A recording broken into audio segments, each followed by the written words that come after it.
Well, hey, everybody, and welcome to another episode of Keys to the Shop, where we give you insights, inspiration, and the tools you need to grow as a coffee service professional.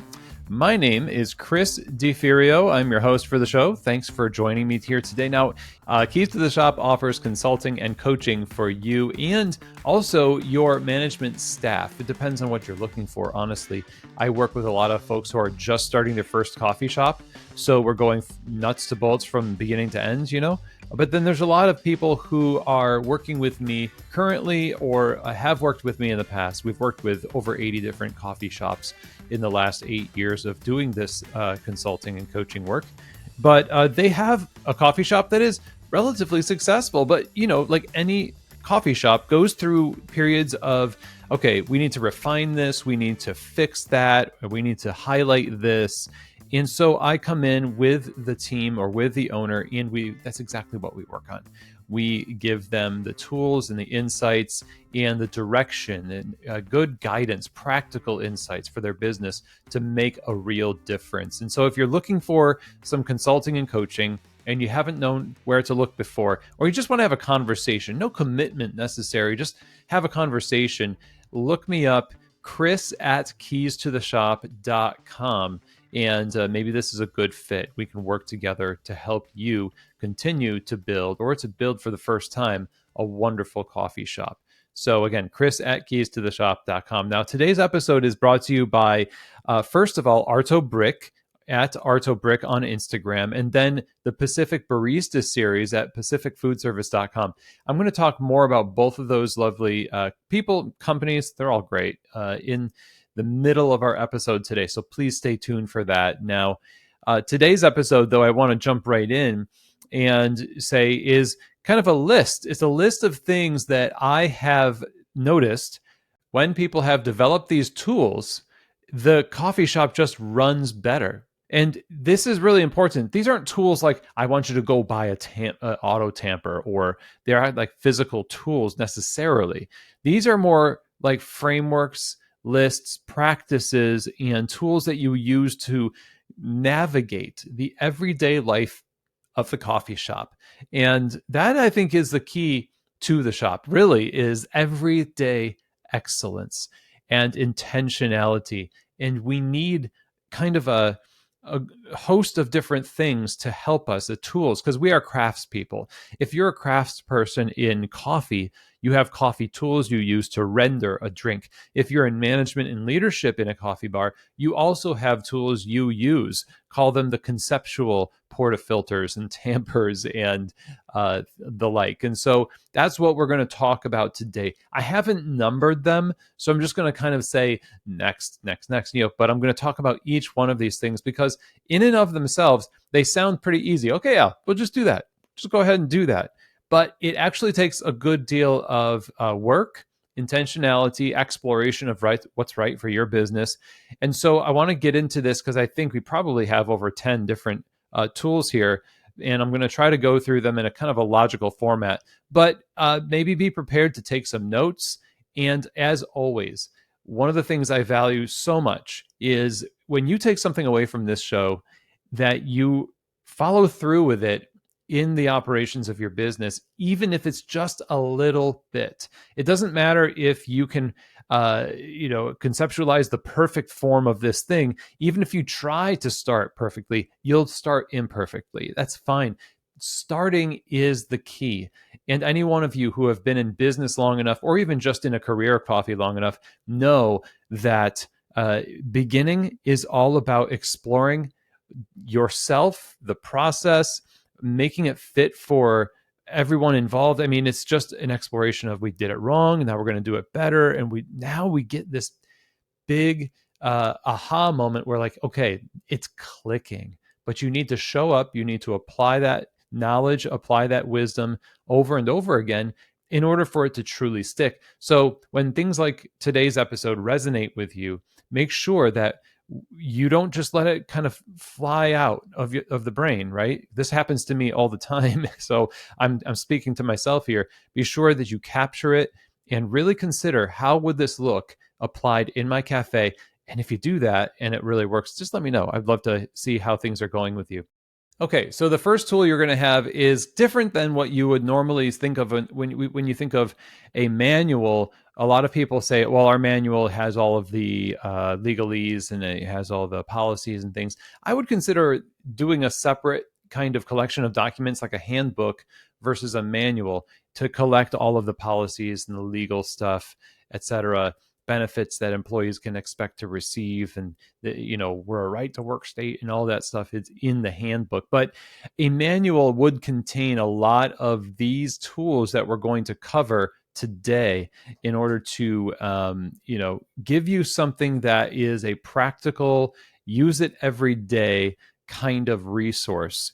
The reason why a lot of people's manuals don't get used is because the manual has actually been blended with a lot of this other just purely reference material, not daily active use tools. And so I would separate them. That way it's more easy to say, hey, all of the tools you need to do your job very, very well and help guide you in your work are in the manual, and the reference guide for the policies and all that other stuff, that's in the handbook. Now you need to be familiar with all of it, but the manual is where a lot of this stuff really should live. Now, the first thing that we want in the manual has to do with your values. Of course, we talk about this all the time on the show, and I will repeat this. Values are not just one line that you put out there about how you're inspired to like serve your community delicious coffee. It's more about character traits, virtues, behaviors,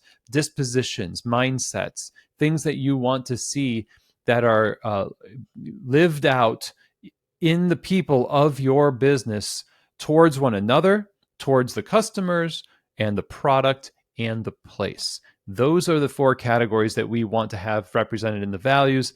And they have to be articulated in a way that is very specific, giving street level examples of what the application of that value in the real work of your specific coffee bar looks like. And it has to be that detailed, and it takes work. It takes a lot of work to do this. Okay. It needs to be that, because when people work for a company, they immediately expect company things. In other words, they expect very general things. And those generalities have the disadvantage of having already been guarded against in the mind of the reader. Oh, this is just, well, it's basically like that reference document. Oh, this is just the legalese. This is, you just read through this, scroll to the bottom, don't bother reading the fine print, just click yes, because every coffee bar does this. Now, with values, you don't want that to be the case. There should be enough of a customized and well thought out list of applications in these values that actually nobody else could have them. And that's why this is one of the primary exercises, and it's the starting exercise we do with clients at Keys to the Shop, because it kind of opens the door for everything else. Now, the specific values are then lead to how we do the work. So you need to have, as a tool in your business, beyond the values, now you have to say, well, where do those apply? They apply to the work. What is the work? The work is drinks and people. And so there's hospitality, which you would need a hospitality guide, which says this is how we conduct hospitality here. Here's what it means for us. And this is the workflow of what we love to use as, so here's what we do with our bodies behind the bar. We're not going to be leaning. We're going to be making eye contact. We're going to be pleasant. We're going to so forth. You get the idea. There is a customer service workflow or a flow of service that we can kind of say, look, they're coming in, or even that they're parking. They see the sign. They're coming in. They're ordering. They're picking up their drink. They're going to sit down. They're looking around. They bust their table or they bust their coffee, and then they leave. Every part of that, every segment of a customer's experience needs to be thought of as, well, what would the ideal be? How can we set up a customer for success? That's a real process, and that is another tool you should have. How to have this customer experience workflow set up for your cafe in a way that is in alignment with your values that you just got done articulating. That gives me, as a barista, a real clear example of how should this go. Where did we go astray from our ideal? And let me work with everyone else I work with to help get closer and closer to those standards, right? So that's a tool that helps us really take aim at something specific that without the tool, we might not hit every single time, right? So there's the hospitality. And then, of course, there is the drinks. So you have to have a drink guide, how to do the core workflows of iced drinks and hot drinks for here and to go, syrup and sauce and powder. This, the viscosities and the physical characteristics of the different ingredients require different approaches. And so you can't use the word stir just for everything. You have to use stir with what, so that you end up with what. What does it look like? How often should, what is how aggressive? And the language needs to be very specific. And so you walk through step by step how to make every single drink on the menu.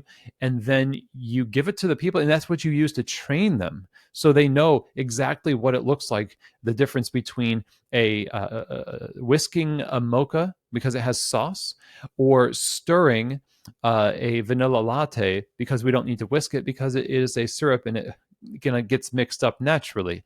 But those are little details that we should expect of ourselves, so that others can be oriented to detail. We say that on the show again.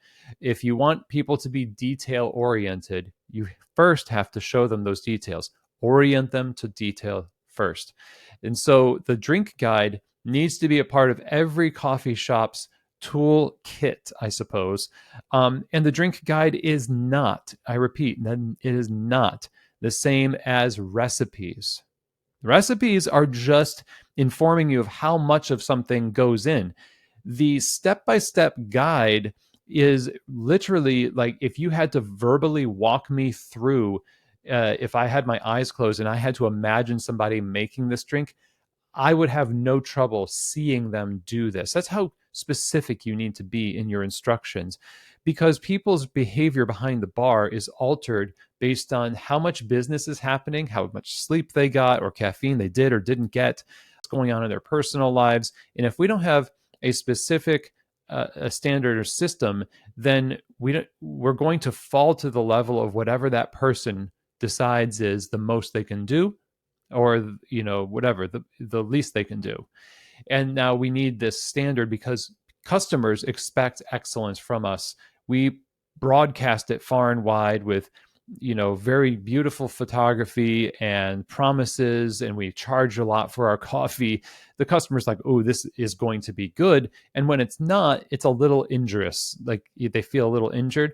And we don't have any room these days to mess around with continuing to kind of disappoint customers in this way. So having a drink guide is really critical. And if you really put your mind to it now, if you didn't have something like this, you could, within the span of 1 year, it's entirely possible, and we've done this with clients before, how every barista makes every drink on the menu and what their strong points are, what their weak points are, but that they know what the espresso extraction protocol is and what great milk looks like for alternative milks as well as regular milks, that they know the ratios.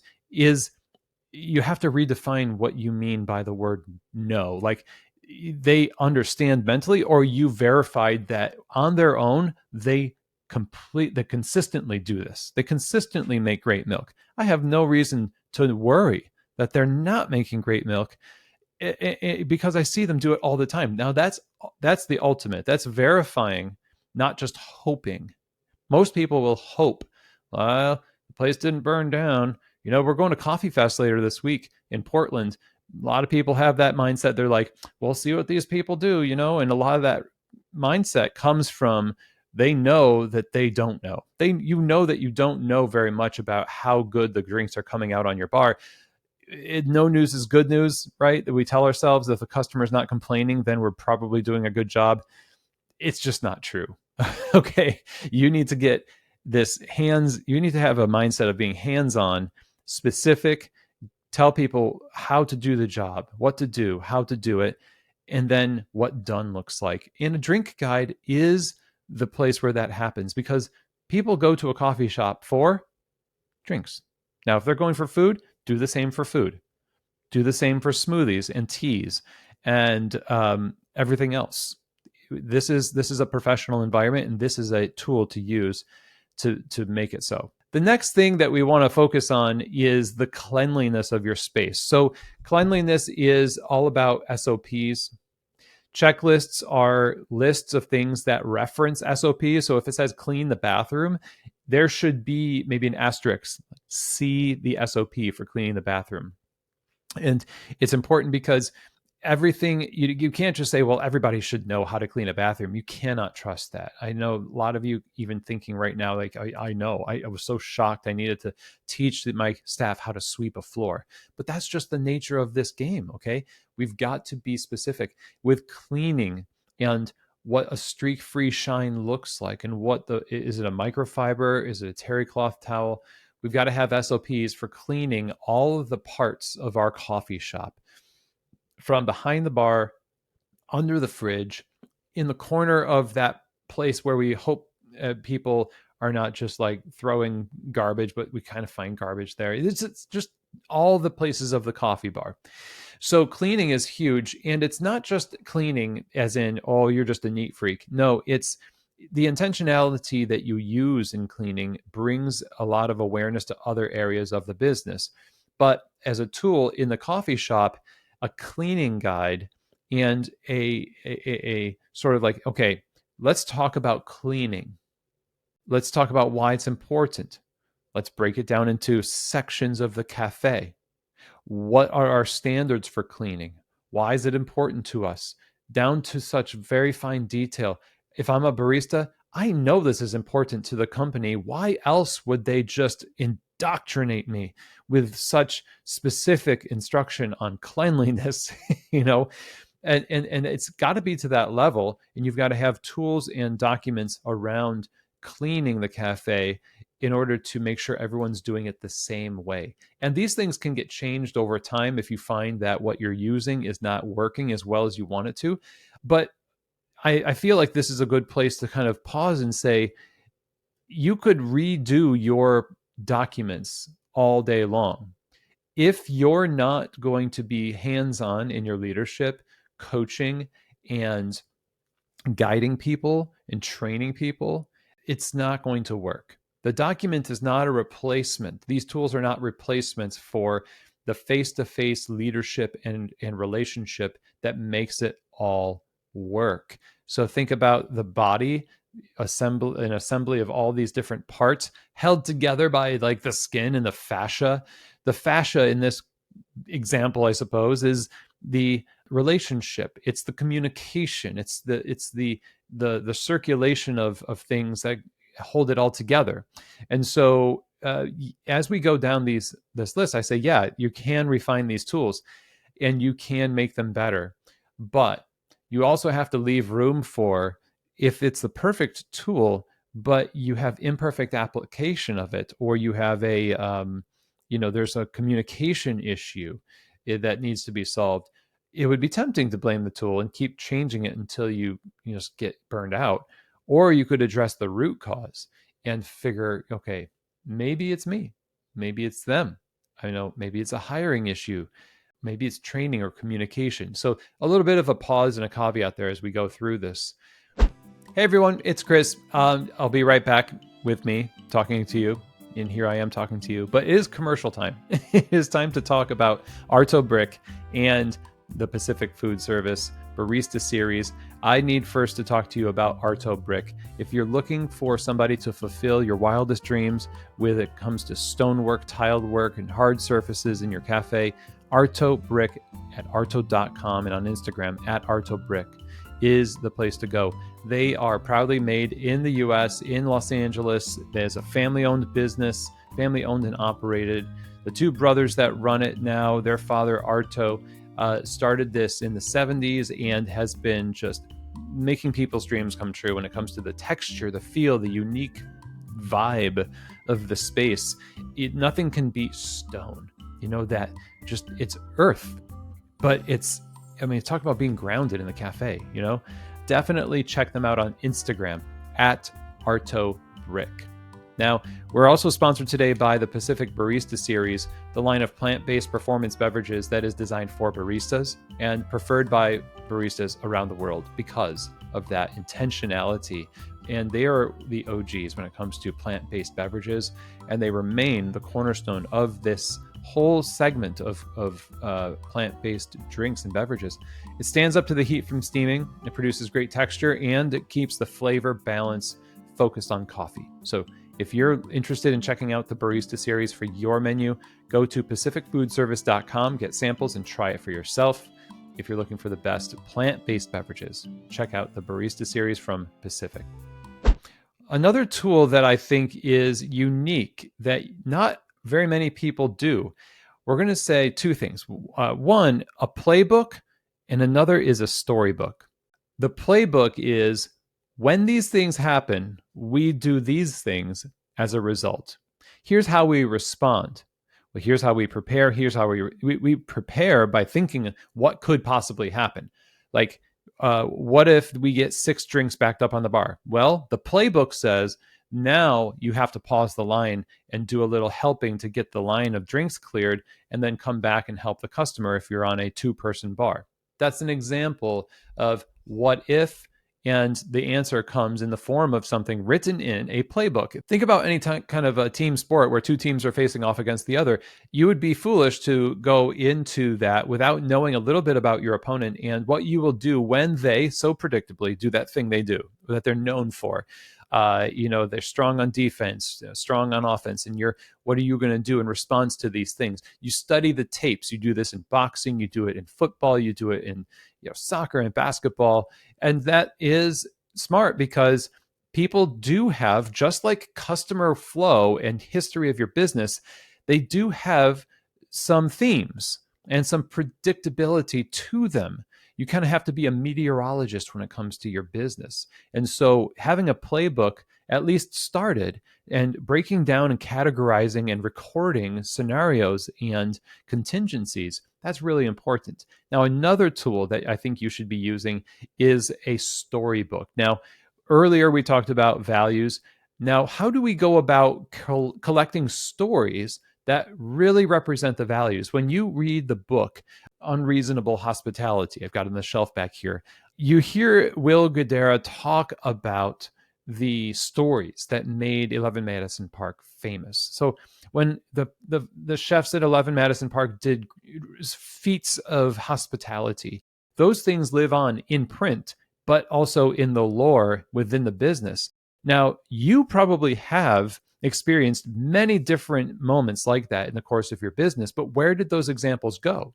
Because your brain is so full of other things related to just busy work, they just get shoved off to the side and glossed over. But they need to be, instead of glossed over, they need to be framed. They need to be caught and featured, talked about. Get a storybook.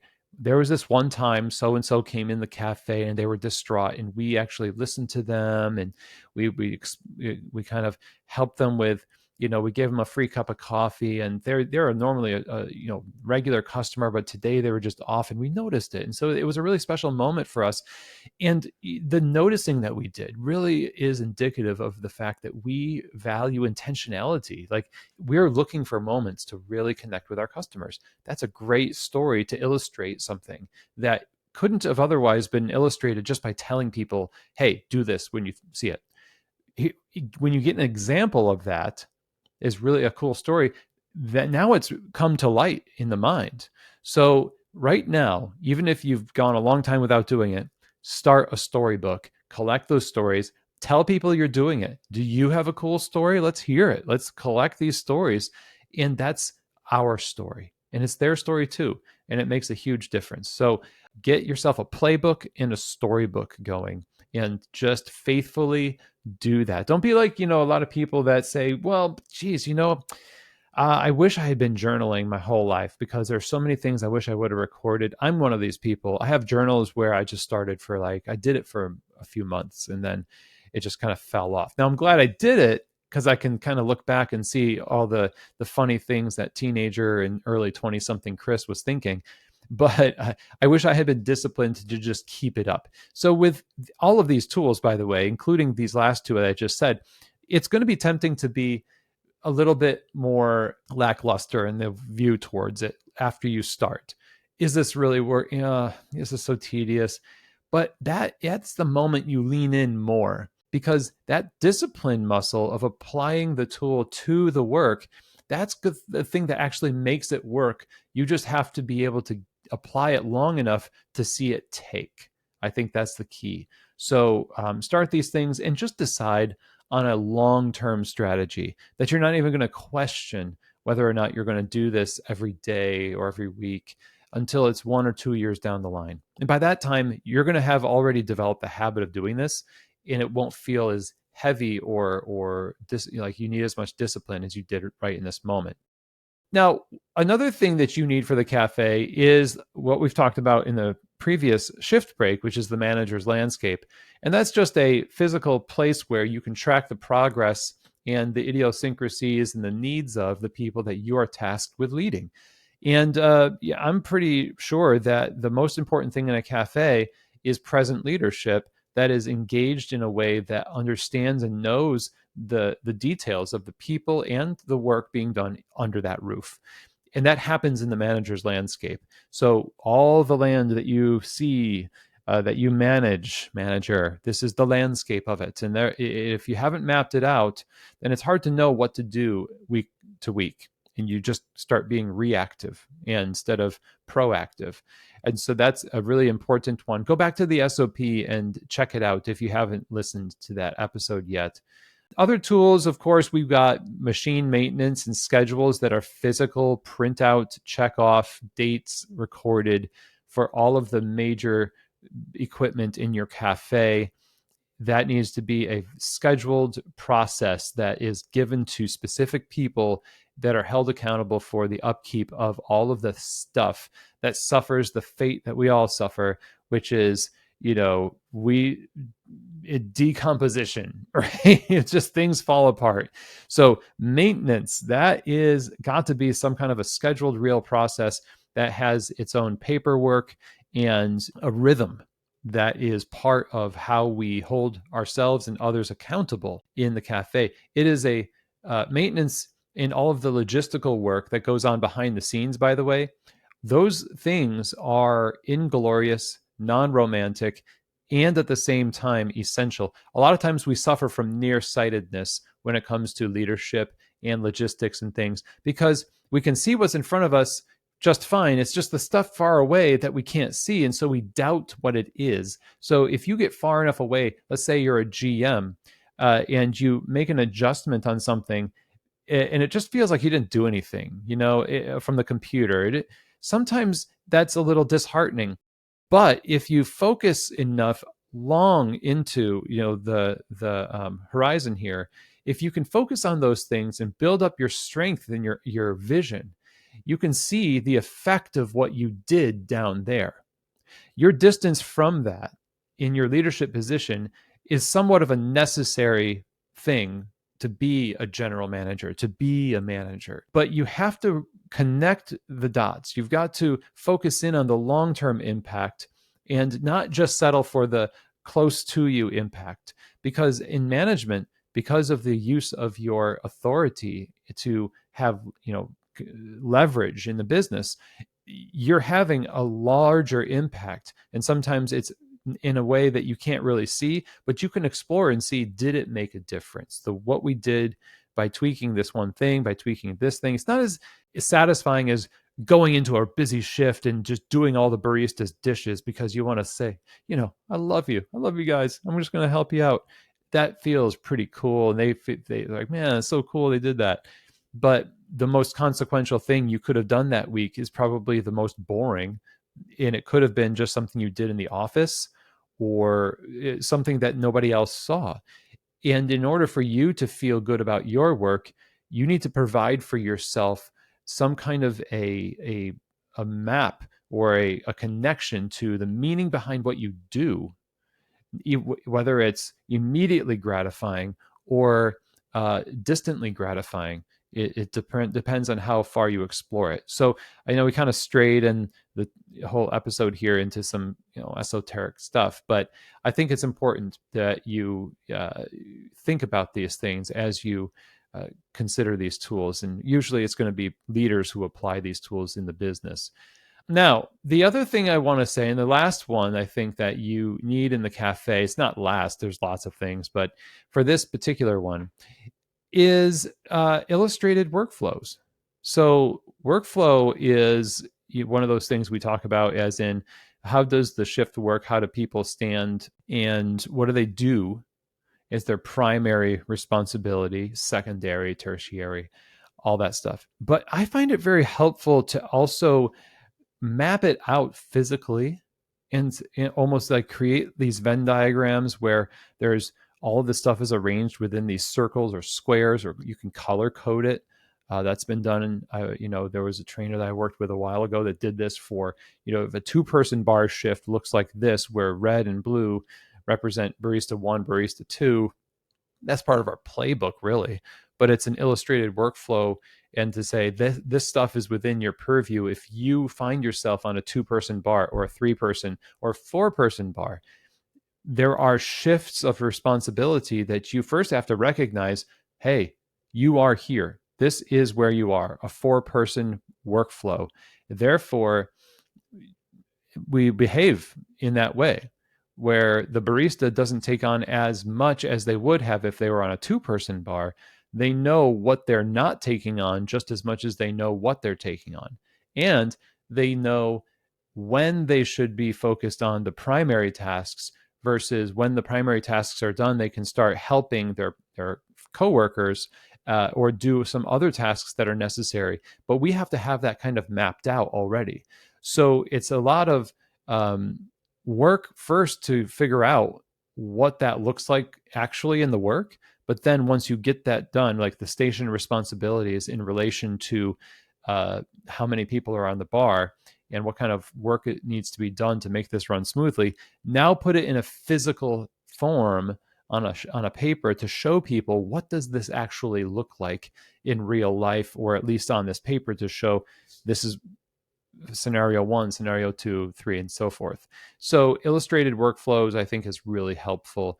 And the theme here, of course, through all of this is very specific, undeniably detailed work tools to help us achieve a specific outcome that is based on our values, that our customers will come to know as our brand. This kind of work using these kinds of tools creates your kind of business that is irreplaceable. Nobody could copy it because there's all this intentionality that's been born from hard work, introspection, collecting feedback, and then creating the reality of this experience, our coffee shop.